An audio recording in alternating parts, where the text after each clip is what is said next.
Akkam jirtu nagaa keessanii har'a viidiyoo kanaan guyyaa 21 keessatti yoo raawwannee amaloota raawwannee jenne amaloota kanaan baay'ee kan ittiin milkaa'uu dandeenyu jireenya keessatti murteessaa kan ta'ee fi baay'ee jireenya keenya kan ittiin jijjiiruu dandeenyu waliin ilaallaa hamma xumura viidiyoo kanaatti na waliin tura. Guyyoota 21 wantoonni nu goonu guyyoota 21 wantoonni nu raawwannu sana booda bartee yookiin immoo amala keenya nuuf ta'a jechuudha. Kanaaf iyyuu amala haaraa tokko barbaanna yoo ta'e amala sana maal goona jechuudha. Amma guyyaa 21tti humnaan deddeebinee gochaa deemna jechuudha. Jechuun guyyaa 21 sana booda keessatti amala sana dhaabnee deemna jechuutu hin taane guyyaa 21tti amalli keenya sun maal nuuf ta'a jechuudha. Gara keenyatti nu dhufaa deema jechuudha. Amma fakkeenyaaf isin kophee bitattanii yoo jettanii gaafa jalqabaasaa sirriitti ta'uu dhiisuu danda'a. Gaafa guyyaa 3-4 kaachaa miila keessan sirriitti qabachaa deema jechuudha. Amallis kanaan wal fakkaata jedhan jechuun amalli kan keenya akka kophee sanadha. Gaafa nuyi amala sana gochaa deemu gara jalqabaa maybe ulfaachuu danda'a. Fakkeenyaaf namni araannisa qabee jiru tokko yeroo jalqabaa ulfaachuu danda'a. Booda garuu itti baraa deema jechuudha. Amalli nuyi jireenya keenya keessatti agarsiifnu hundumsaayyuu akkasidha jechuudha. Amaloonni immoo gara jireenya keenyaatti fiduu qabnu amaloota akkamiiti? Isa kanatu murteessaadha jechuudha. Kanaaf iyyuu har'a viidiyoo kana keessatti amaloota 4 amma guyyoota 21tti hojjenna.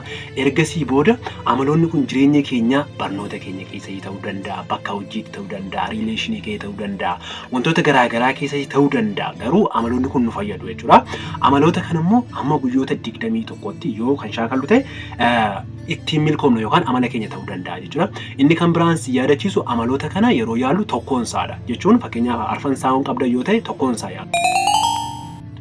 Amala kana keessaa inni jalqabaa yookaan inni tokkoffaan ganamaan dammaquudha jechuudha yookaan ganamaan hirribaa ka'uudha jechuudha. Inni kuni wantoota baay'ee keessatti nu fayyada jechuudha. Maaliifidha? Amma fakkeenyaaf keessattuu barattootaaf jechuudha. Ganamaan dammaquu yookaan ganamaan ka'uun baay'ee barbaachisaadha. Sammuun kan keenya akka yeroo kaanii waca garaagaraa iddoo garaagaraa miti jechuudha. Yeroo ganamaa sammuun keenya baay'ee tasgabbii argata. Baay'ee hojjechuu danda'a jechuudha. Kanaaf iyyuu ganamaa yeroo kaanu ganamaan kaanee fakkeenyaaf wantoota amantii salaatuu dandeenya, wantoota akkasii gochuu dandeenya, kitaabilee amantii dubbisuu dandeenya. Yoo nama barataan taane jechuudha. Barataa taanan immoo sagantaa kan keenya gara ganamaarra kan goonu yoo ta'e baay'ee gaariidha jechuudha. Barnoota nuun galle qofatu hin taane barnoota nuun galu qofatu hin taane kanneen nuun galle barnoota garaagaraa hin dubbisna jechuudha. Kan dubbisnu sana akka inni nuun galu gochuu qofatu hin taane ganamaan dubbisuun kan keenya waan gara ganamaarra dubbisuun kan keenya sammuun keenya haaraadha waan ta'eedhaaf kan biraa maaliin nu fayyada jechuudha. Inuma sammuun kan keenya akka inni raanfanne wanta nu dubbifnu sana akka nu sirriitti sammuutti qabannu nu gochuu danda'a jechuudha. Kanaaf iyyuu gara ganamaa ka'uun baay'ee murteessaadha jechuudha. Yeroo ganamaa kaanu ispoortii hojjechuu dandeenya, shaarii godhachuu dandeenya. Kun immoo guyyaa keenya sanaaf baay'ee murteessaadha. Akka nuyi guyyaa gammadaa oolu nu godha jechuudha. Jechuun ganama yoo rafiitiira turte yoo achirra turte hagas mara baay'ee gaarummaa hin qabu jechuudha. Kanaaf iyyuu amaloota kan immoo yookaan ganamaan ka'uu kana yeroo jalqabaa ulfaachuu danda'a. Jalqaba isaa alarmii guuttaa sitti cima jechuudha. Cimtee makaataa ammas boromtaa sitti cima cimtee makaataa utuma jedhu gaa amma guyyaa 21tti akkas goota jechuudha.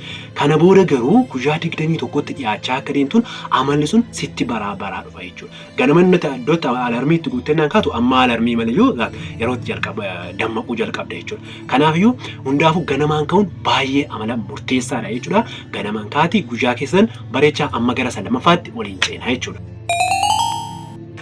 Inni lamaffaan kan laallu immoo galateeffachuudha. Galateeffachuun qabeenya guddaa waan qabnuuf, mana waan qabnuuf, konkolaataa bareedaa waan qabnuuf miliyoona 40 binnee 50 binnee qofa miti jechuudha. Kan nuti galateeffannu wantoota qabnu irratti galateeffachuu jalqabna.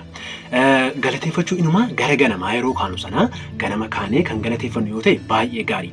Gaafa galateeffannu sammuun kan keenya waa'ee waan qabnu yaaduu jalqaba jechuudha. Waa'ee waan qabnu yeroo yaadnu wantoota dhabne sana argachuudhaaf baay'ee salphataan nu deema. Nutis gara poozitiivii wayiitti wantoota poozitiiva yaaduu jalqabna jechuudha. Galateeffachuudhaan yookaan lakkoomnee iyyuu hin fennu jechuudha. Maaliif jechuun wantoonni nu qabnu fayyaa keenya ilaallee galateeffachuu dandeenya, ija keenya ilaallee fayyadachuu galateeffachuu dandeenya, gurra keenya, nageenya maatii keenya bakka har'a jiru wantoota baay'ee ilaallee galateeffachuu dandeenya jechuudha. Yeroo wantoota qabnu ilaallee galateeffannu waa'ee waan hin qabne dagachaa deemna. Kana booda waan qabnu irratti xiyyeeffanna, poozitiiva irratti xiyyeeffanna, gara jireenya keenya fuulduraa maal akka fooyyessuu dandeenyu irratti xiyyeeffachaa deemna jechuudha.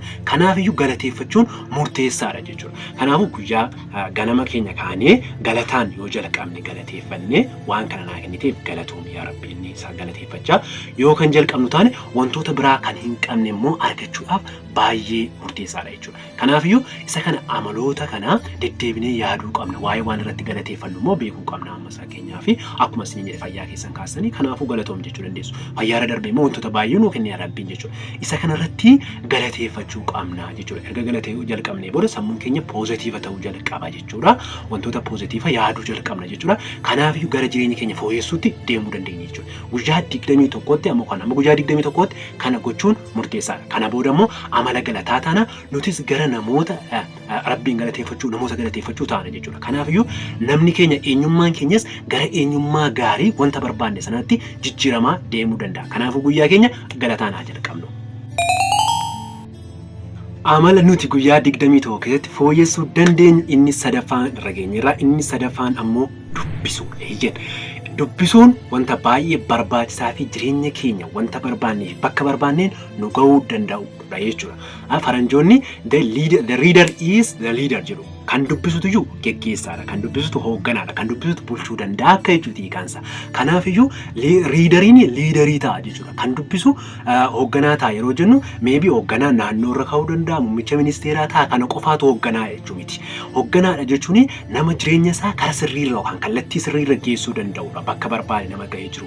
Fakkeenyaaf diinagdeedhaan namoonni milkaa'an, qabeenyaan namoonni milkaa'an wantoonni kun namoota geggeessitoota gaggaariidha kan jedhamu isaan kanadha jechuudha. Geggeessaa jechuun daayirektii poolitika yookaan siyaasa qofaan kan wal qabatu miti jechuudha. Kanaafiyyuu geggeessaa gaarii ta'uudhaaf dubbisaa gaarii ta'uu dirqama. Jireenya kan kee gara barbaachisaa ta'etti geggeessuu geessuu fi dubbisuun gaariidha jechuudha. Dubbisuun jechuun boor jireenya kan kee bakka yaaddu kan waan yaaddu sana waan tokkotti sii dabala jechuudha. Fakkeenyaaf yeroo ammaa kana beekamaadha. Dubbisuun tarii nama dabbaruu danda'a, nama jibbisiisuu danda'a jechuudha. Fiilmii ilaaluu yoo jennu baay'ee namatti tola. TikTokii banatanii ilaaluu namatti tola. Feesbuukii banatanii ilaaluu namatti tola. YouTubeii ilaalaa oolu wantoota garaagaraa godhuun namatti tola. Haa ta'uutii garuu amma fakkeenyaaf TikTokii ilaaltee TV jala ooltee jireenya kee irratti maal sii dabala? Bor waan ati jijjiiruu barbaadu irratti maal dabale? Waan tokko daballe taanaan laaluun gaariidha. Irra turuun gaariidha. Garuu daballe taanaan jireenya kan kee gubuu maa barbaachisa? Arra sittaa tolu iyyuu malee bor immoo tarii jireenya kan keetii wanti fooyyessu hin jiru taana maaf yeroo kee irratti boodda. Dubbista taanaan garuu bakka ta'etti yeroo ta'etti dubbisuun wanta ta'eef si gargaaruunsaa hin oolu jechuudha. Haa ta'uutii garuu akkuma isiniin jedhe yeroo dubbisanu tokkichaan waan namatti tolu miti. Wantoota namatti hin tolle arra borii kan keetii waan si deeggaru gootee waan namatti tolu kan jireenya namatti tolu borii qopheeffachuu danda'uun nama hayyuudha.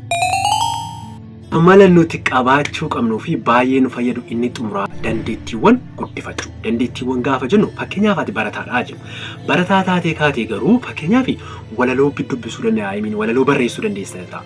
Walaloo barreessuu dandeessa yoo ta'e yeroo itti walaloo kan kee barreessuu dandeessaa gabbifachuu tokko qopheeffachuu qabda jechuudha. Walaloo kan kee irra deddeebiidhaan barreessitee dandeettii walaloo gabbifachuu gaariidha. Dandeettii keessan gabbifachuu. Dandeettii yeroo jennu fakkeenyaaf walaloo barreessuu, kitaabilee dubbisuun barreessuun, viidiyoo editing hojjechuu, giraafiksii hojjechuu, wantoota garaagaraatu jira jechuudha. Dandeettiiwwan kana keessaa tokko irratti maal gochuu qabna jechuudha. Dandeettii keenya fooyyessaa ol kaasaa deemuun barbaachisaadha jechuudha. Boriftaan jireenya keenya keessatti wanta nu fayyadu waan ta'eef kana gochuun baay'ee wanta barbaachisaadha jechuudha. Kanaafuu maal gochuu qabna? Keenyaaf saayijaa keessaa itti dandeettii koo gabbifadhuudha yookaan yeroo itti dandeettii koo ol kaafadhuudha jettee yeroo akkasii tolchitee maal gochuu dandeessa? Ittiin dandeettii kee ol kaafachuu dandeessa jechuudha. Wanta dandeettii qabdu sanarratti akkuma nama siin fakkeenyaaf walaloo barreessuu dandeessa yoo ta'e irra deddeebitee shaakaluu qabda jechuudha. Erga shaakallii garaagaraa irratti gootee booda dandeettii walaloo barreessuu keetii ol kaa'a. Meebii guyyaa tokko sirriitti bakka gaariidhaan si ga'uu danda'a waan ta'eedhaaf jechuudha. Kana keessaa amaloota arfan kana amma guyyaa 21tti yaaluudha. Fakkeenyaaf amaloota kana arfan isaanii hin qabdu yoo ta'e iddootti al tokkichaa yaaluun hin barbaachisu. Maaliif keessaa tokko yookiin lama yookaan kanuma qofaatu gahaadha jechuudha. Arfan isaa al tokkicha yaala yoo jette kanaan ol qabatan dhumarratti si jibbisiisaa si nuffaa hin dhiista jechuudha. Kanaafiyyuu suuta yaala amala kam akka hin qabnee fi kan keessa immoo amala kamtu keessaa kan isinitti tole komentii irra naaf ka'a. Baay'een sin jaalladha. Viidiyoo biraatiin amma walitti deemnutti nagaan naaf tura.